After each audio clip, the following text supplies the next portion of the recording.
So hello everyone, কেমন আছো সবাই? আশা করছি ভালো আছো, আমিও ভালো আছি। আমার ভিডিওটা ভালো লাগে তো প্লিজ সাপোর্ট করো আমাকে সাপোর্ট করবে তো আমি তোমাদেরকেও সাপোর্ট করব। তো যাই হোক, দেখো এদিকে কিন্তু নাস্তা করে এসেছিলাম ছাদে। তো কাপড়গুলো উঠোতে কিন্তু কাপড়গুলো একটা শুকায় না, তো শুকুন যাক তারপর উঠবো।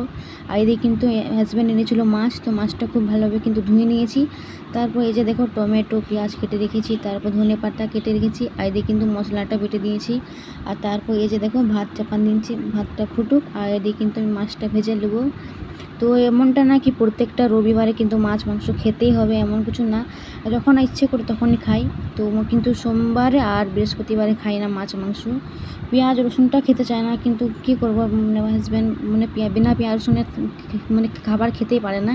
এই জন্য কিন্তু পেঁয়াজ রসুনটা রান্না করতে হয় বৃহস্পতিবারে আমাকে, কিন্তু আমার শাশুড়ি মা খাই না, আমরা খাই। তো দেখো এদিকে কিন্তু আমি মশলাটা ভালোভাবে ভেজে নিয়েছি, তারপর ঝোলটা ফুটতে দিয়ে দিচ্ছি মাছগুলা। আর অন্যবার যদি মাছ বানাই না তো একটা ভাজাই না ভালোভাবে, সব মাছ এলানো তো ভেঙে যায়। কিন্তু এবারে ভাজলুম তো সমস্ত মাছ কিন্তু ভাঙে নাই, খুবই ভালোভাবে ভাজানছে। তারপর দেখো এই যে আমার মাছের ঝোলটা রেডি হয়ে গেছে। তো কেমন লাগছে অবশ্যই কিন্তু কমেন্টে বলবে তোমরা। দেখতে তো ভালো লাগছে, আয়া হোক কি খেতেও যেতে ভালো লাগে, তাই না? তো তারপর এই যে দেখো কতগুলো বাসন মনে জমা হয়ে গেছিলো, সকাল থেকে নাস্তা করেছিল, মেয়েকে খাওয়াচ্ছিল, অনেক কিছু বাসন জমা হয়ে গেছিলো। তো ধোয়ার সময়ই ছিল না রান্নাবান্না করবার টাইমে।